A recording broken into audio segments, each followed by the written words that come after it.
Ada was so happy when she got pregnant for the first time in her marriage. Suddenly, she had a miscarriage. She cried bitterly and locked herself in the room. Her husband held her close and said, "Don't cry, my love. God will give us another one." Not long after, Ada got pregnant again. Her heart was full of hope. She prayed every night, asking God to protect her child. But sadly, before she could hold the baby in her arms, she had another miscarriage. This time, Ada cried and cried until she had no more tears left.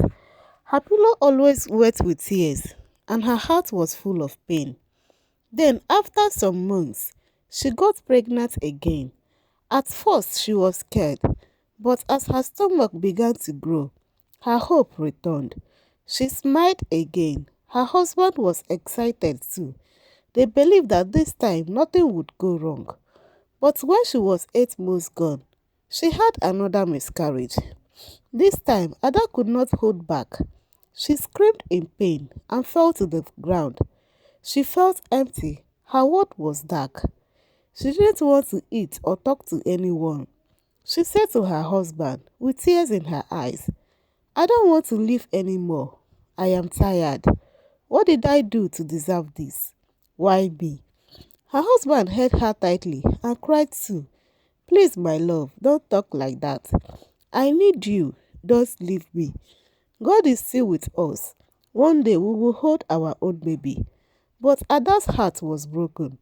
She didn't know if she had the strength to try again. Soon, the whole villagers started talking about Ada. People gathered in corners, whispering and gossiping about her situation. Some said, maybe she came from the water. Those kind of people don't give birth easily.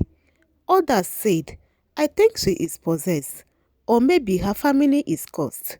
So women went even further saying, maybe she did so many abortions when she was young. Her womb must be leaking now. That is why she keeps losing her babies. The pain from the gossip was too much. But what hurt Ada the most was her mother-in-law. The old woman would shout at her almost every day. "Are you a baby eater?" She would scream.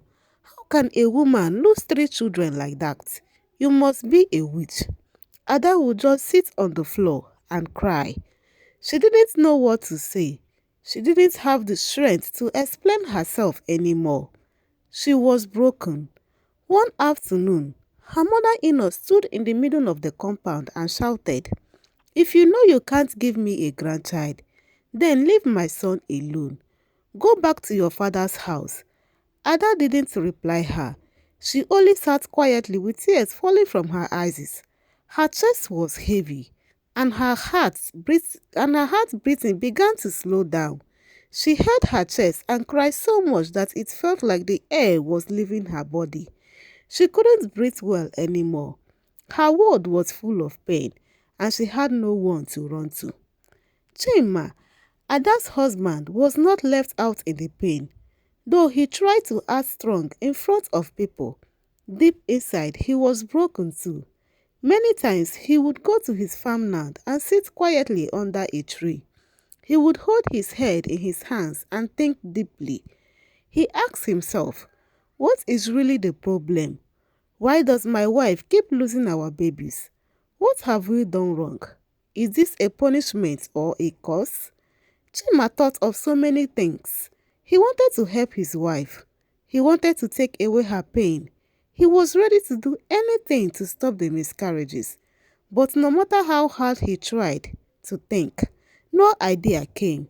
The more he thought, the more confused he became. The only thing Chima could do was to cry quietly in the farm where no one could see him.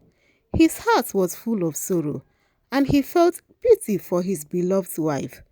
He knew she was going through so much pain, and it hurt him that he couldn't face it.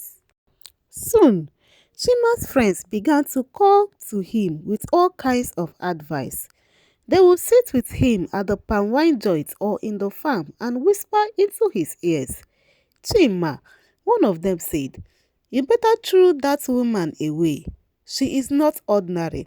Someone who keeps losing babies like that must be possessed. Another one added, maybe she came out from the water. Those marine people don't stay in one place and they don't give birth no matter how hard you try. She can never give you a child. Some of them even said, Chima, don't chase her directly.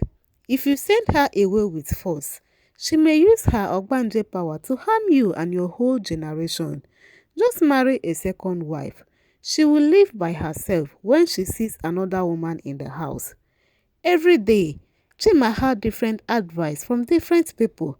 Some sounded wicked, some confusing, and some scaring, but Chima wouldn't say anything. He would just sit quietly, nodding his head like a lizard.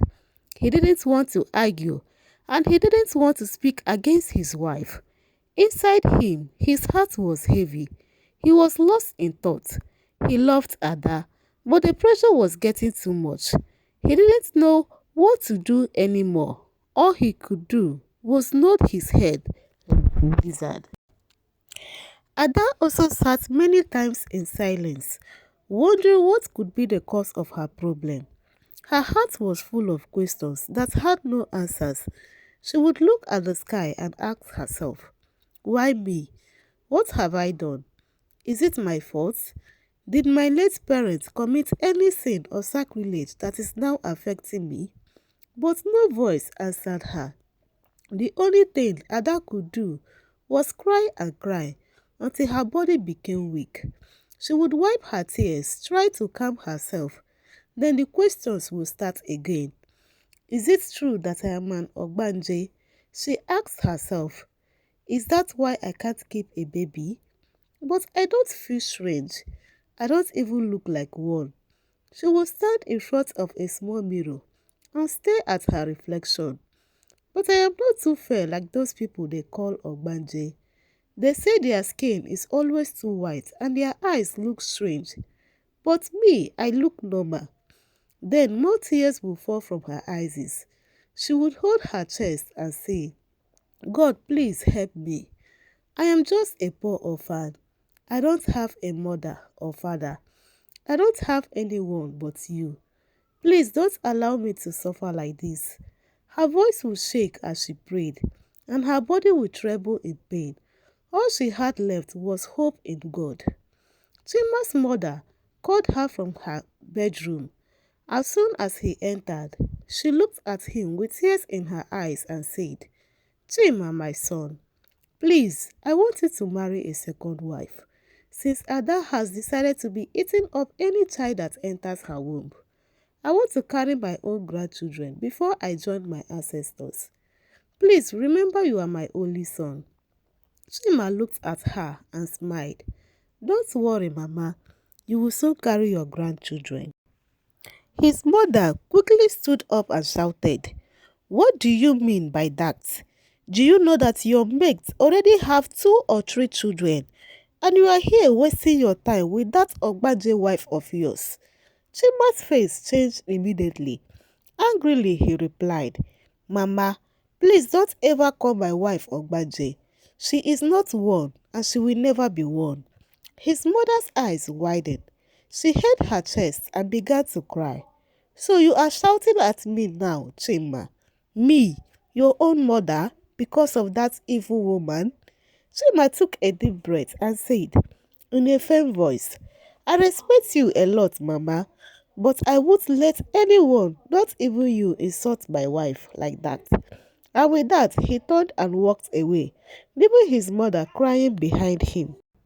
Ada, who had been standing quietly at the corner of the bedroom, listening to everything her husband and his mother were saying, couldn't hold it anymore. With tears in her eyes, she rushed outside to the tree where Chima was standing. She held his hand and said in a shaky voice, please do what your mother is asking you to do. If marrying a second wife will make her happy, then go ahead and do it. Chima turned to her, shocked. What did you just say? You mean I should marry a second wife? Ada nodded slowly, wiping her tears. Yes, maybe that way I will finally have peace in my heart. Let it be. Chima's face turned red with anger. He raised his voice. Ada, don't you ever say that again. Without waiting for her reply, he turned and walked away angrily, leaving Ada behind, crying in pain. That night, Ada lay on the bed facing the wall. Her back turned to Chima. He quietly climbed into bed and gently touched her shoulder. Ada, please, even if it is just once, Chima whispered with a pleading voice. But Ada didn't move. No, Chima, she replied coldly. There is no point. Why should we continue when no child can stay in my womb? Go and do what your mother wants. Marry another woman. Maybe then she will be finally happy. Chima sat up, staring at her in shock.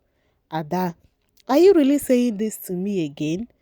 Ada nodded slowly, tears rolling down her cheeks. I am tired, Chima. Tired of trying. Tired of hoping. Maybe it is really my fate. Maybe I am truly an Ogbanje, like they say. Chima became silent. Then, without another word, he got up, stormed out of the room, and barged into his mother's room. Mama, he shouted, his eyes red with anger. Are you happy now? My wife has started rejecting me. She doesn't even want me to touch her anymore. All because of you. His mother looked at him calmly, then let out a short laugh. Good, very good. Maybe now you will listen to me. Go and get yourself a second wife. Leave her, she is an Ogbanje.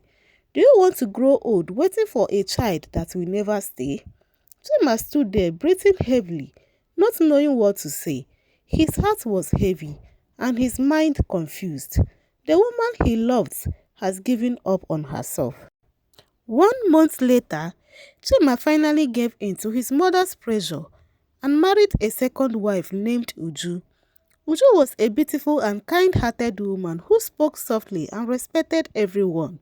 She had no pride and treated Ada like her elder sister. Ada welcomed her with open arms. Their mother-in-law, on the other hand, pampered Uju like a queen. She would serve her food, buy her the best clothes from the market, and even call her my daughter of joy. Ada, she no longer paid much attention to Ada. A few months later, Uju became pregnant. The whole family was filled with joy. Ada smiled and prayed for her. Chima was excited, and their mother-in-law danced from one place to another. But joy turned into sorrow when Uju's pregnancy reached 7 months. One night, she started bleeding heavily and collapsed. It was a miscarriage, one that almost took her life. Everyone in the house was shocked. Their mother-in-law couldn't speak. Chima sat quietly in a corner, his hands on his head. Ada cried silently in her room. Why did this happen again? They all asked, what is really going on? Not long after, Uju conceived again. Though they were all scared, they hoped for the best. But once her pregnancy reached 6 months, she had another miscarriage. The whole family broke down in tears. Chima wept like a child. His mother sobbed until she couldn't breathe well. Even Uju, weak and broke, kept asking, why me? What did I do wrong? The house that once sang song of joy became quiet and full of sorrow. There were no more tears to cry, just silence, pain, and questions without answers. Not long after the second miscarriage, the villagers began to gossip again. They talked in small groups by the roadside, at the stream, and even inside the markets. Something is not right with that family, one woman said. How come the same thing happened to Uju, just like it happened to Ada? Another woman shook her head and whispered, maybe their mother is a witch. She pushed Chima to marry another wife, and now see what is happening. Others said, that family must be cursed. This is not normal at all. And some even pointed fingers at Ada. Maybe it's her Ogbanje spirit that is harming her co-wife. This spirit can be jealous, one woman said. All they talked reached Chima's ears. He became more confused than ever. His heart was heavy, and his mind was troubled. He sat alone most times, staring into space and thinking deeply. Why is this happening to me? He asked himself. What did I do wrong? Is there a curse on my family? Or is this just bad luck? One evening, he sat outside watching the sun go down. Then he made up his mind. I must ask Mama some questions. Maybe there is something I don't know. He said quietly to himself. With slow steps, Chima walked into his mother's room. She was lying on her mat resting. Mama, he called softly. She turned to look at him. My son, hope all is well. Chima sat down beside her. Mama, I need to know the truth. Is there anything in our family that I should be aware of? Any cause? Any secrets you have not told me? Because I don't understand. What is happening anymore? His mother's face suddenly became stiff. She cleared her throat and said in a low voice, Chima, my son, I have been thinking the same thing too. It's like I am beginning to remember something I have not spoken about for years. Chima quickly moved closer to her and held her hand. Mama, please say something. I am dying silently. I can't eat anymore. I can't even sleep well. What do you remember? Please talk to me. His mother took a deep breath and looked away. Her eyes is filled with guilt. Many years ago, she began slowly. Your father and I were in search of a child. We waited and waited, but none came. I cried every night. People mocked me. Some even called me a man. She paused and looked at the floor, her voice shaking. There was a time I couldn't bear it anymore. One old woman from my mother's village told me about a place deep in the forest. She said, if I go there and make a request, my womb would open. She stopped again. Chima's heart was now beating fast. Mama, please continue, he begged. What happened in the forest? What did you do? She slowly looked into his eyes, tears gathering in hers. I went there, Chima. I went to that place. And I did what the old woman told me to do. I made a vow. I said even if I can just have one child, even if it is only one, I will give anything in return. She covered her face with her hands. I didn't know what I was doing. I was desperate. And not long after that, I got pregnant with you. Chima sat up in silence. Shocked, his chest rose and fell heavily. Mama, what did they take in return?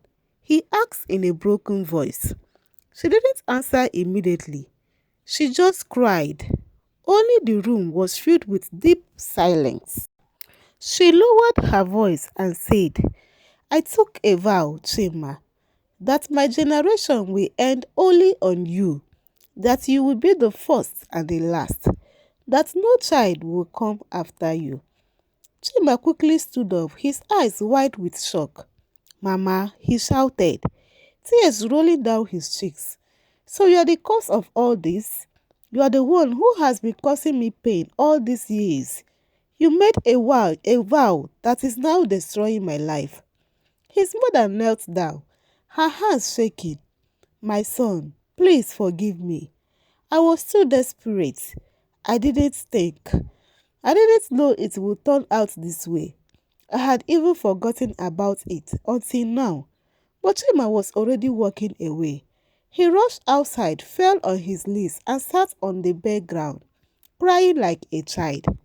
His heart was heavy, and his whole body shook as he wept. Not long after, Ada and Uju came running out. They saw him on the ground and rushed to his side. Chima, please, Ada said softly, holding his arms. Whatever it is, we are here with you. Uju placed her hand on his back, tears in her own eyes. You are not alone. Please don't cry. We are with you. Chima looked at both of them, his two wives, who had suffered the same pain, and together the three of them sat on the ground in silence, holding each other, all lost in deep sorrow. 2 days later, Chima and his mother went into the thick forest, the same place they had gone many years ago. The trees were tall and dark, and the air was heavy with silence. They walked deep into the forest until they reached the spot where the deity was believed to dwell. There, they called upon the spirit. Chima fell to his knees and shouted, "Please, we have come to beg. What must we do for the cry of a child to be heard in our home?" The wind blew strongly for a moment, and then a deep voice replied from nowhere, "Nothing can be done. A vow was made. The womb of the next generation shall remain empty." Chima began to cry. "Please, I beg you, have mercy. Take anything. But please don't let our family end this way." He pleaded and pleaded until the voice returned. "Only one thing can break the vow," it said. "A life must replace it. The life of the one who made it." There was silence. Chima turned to his mother with tears in his eyes. She looked back at him, weak and broken, and then she slowly nodded her head. "I will do it," she said. "Let my life be the price." With heavy hearts, they returned home. 7 days later, their mother died quietly in her sleep. Chima and his two wives cried and cried, but there was nothing more they could do. What had already happened. Some months later, after the burial of Chima's mother, something strange but beautiful happened. Both Ada and Uju became pregnant at the same time. At first, they were all scared, not knowing what to expect. Chima watched them every day with fear and hope in his heart. He prayed day and night, asking God to have mercy. As the months passed, both pregnancies continued without any problem. No bleeding, no pain, no sign of miscarriage. Slowly, the fear began to turn into joy. Then one morning, Ada went into labor. She gave birth to a healthy baby boy. The whole house was filled with laughter and singing. Chima carried the child and cried tears of joy. Just 2 weeks later, Uju also gave birth, this time to a baby girl. The happiness in Chima's heart could not be measured. He danced, shouted, and hugged both his wives. "God, thank you," he said over and over again. "Thank you for remembering me." People from the village came to celebrate with them. Some could not believe their eyes. The house that once knew sorrow now echoed in the sweet cry of children. Moral lesson: don't be too desperate for anything in life. When the time is right, everything will fall into place. God's time is always the best. Patience and faith are better than rushing and making mistakes you may regret later. Please subscribe.